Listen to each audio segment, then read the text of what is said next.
You may be wondering, how exactly is a job analysis performed in a small company? But first, let's start with what exactly a job analysis is. Job analysis is the process of gathering, examining, and interpreting data about a job's tasks and responsibilities. By using several job analysis methods, you can find the duties, task importance, responsibilities, hard and soft skills needed to perform a job successfully. It can be useful in recruitment, selection, training, performance evaluation, job redesign, and other related functions. A job analysis results in several outcomes. Generally, it produces the task, work behavior, and KSAO statement of the specified job.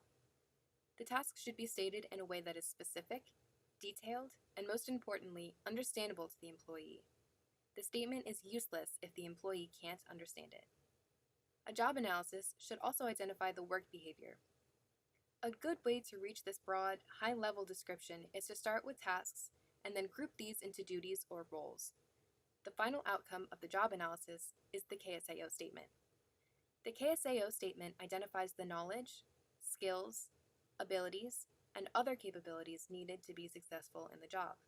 To put this into a real-life situation, the KSAOs of a receptionist, let's call her Pam, would include the knowledge of supply management, the skills of using a telephone and Microsoft Office suite, the ability to listen and be professional, and other capabilities such as having a welcoming personality. Now, how exactly do you conduct a job analysis? There are a lot of answers to that question. One way is a task analysis inventory. This gives employees opportunities to provide ratings on tasks they perform. Each task has two ratings tied to it. One rates the frequency of the task, and the other rates the importance of the task. There are both advantages and disadvantages to this approach. On the one hand, the data collected is both efficient and easily quantifiable. On the other hand, it is very time-consuming to develop.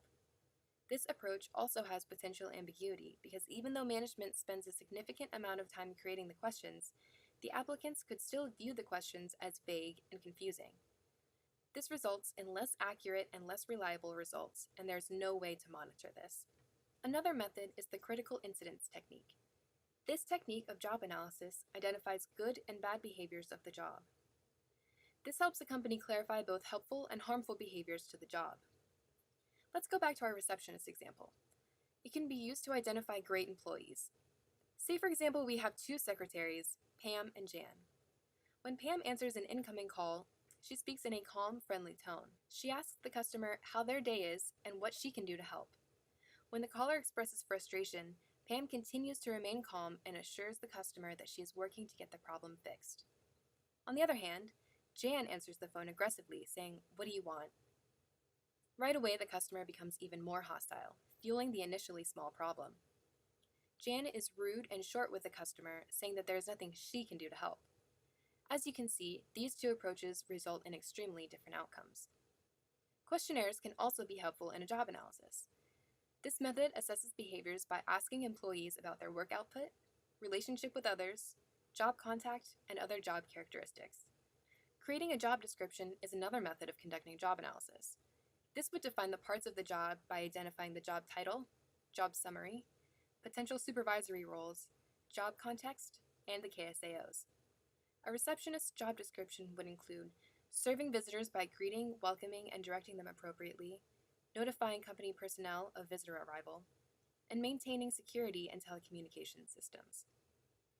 These are all great ways to conduct a job analysis in various types of businesses, but what is the best method for a small business? The first step is to make sure the hiring manager and the HR partner are on the same page in terms of understanding the business needs. This ensures that the job description goes beyond a list of characteristics and requirements. The checkbox approach is especially ineffective for small businesses.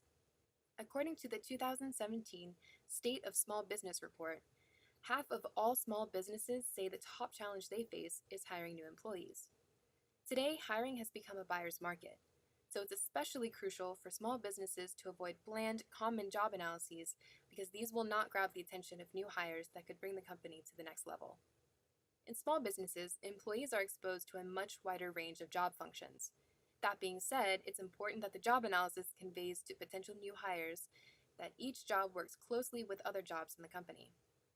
Exemplifying that there is a strong connection between all of the employees' tasks gives them strong intrinsic motivation that what they're doing is important to a well-functioning, successful business. Also, in small businesses, there is much more emphasis on the mission over the bottom line. So it's important that the job analysis emphasizes the environmental and social benefits that are typically present within a small business. Small businesses have the advantage of conducting an in-depth job analysis on all positions without dedicating significant time or resources to the project. This means a task analysis could be done on every position without too much hassle. You have the opportunity to interview each employee to get rich data that larger companies just can't get. Another method that is possible in small businesses is a questionnaire. This would give the employees the chance to share their personal opinion on the assessment of behaviors required to complete their job. A combination of these activities is truly the best way to accomplish a successful job analysis. This will produce a thorough and in-depth analysis of your small business. Let's say your company is looking for a new assistant or secretary. In a small company, that role will require someone capable of being a key player who is competent in many business functions, not just those relating to their specific role. For instance, they should know how to set up accounts, interact with vendors, and in some cases do the bookkeeping. So let's summarize some do's and don'ts when it comes to performing your job analysis in a small business. Do. Write about their education level, personality, and experience. Be specific. For example, list any equipment they use. Include why the job exists. Don't. Don't be general. Don't leave out job context. Don't forget to include the mental aspect of the job. And don't leave out essential functions. For example, lifting a certain amount of weight. This is especially crucial to protect you and your business from legal consequences. Overall, remember that a job analysis is an evaluation of the job, not the person doing the job. It's the way the company can stay on top of responsibilities of various employees and eliminate task redundancy and save money. With this information, you have the ability to help your small business function smoothly while saving time and attracting valuable new employees.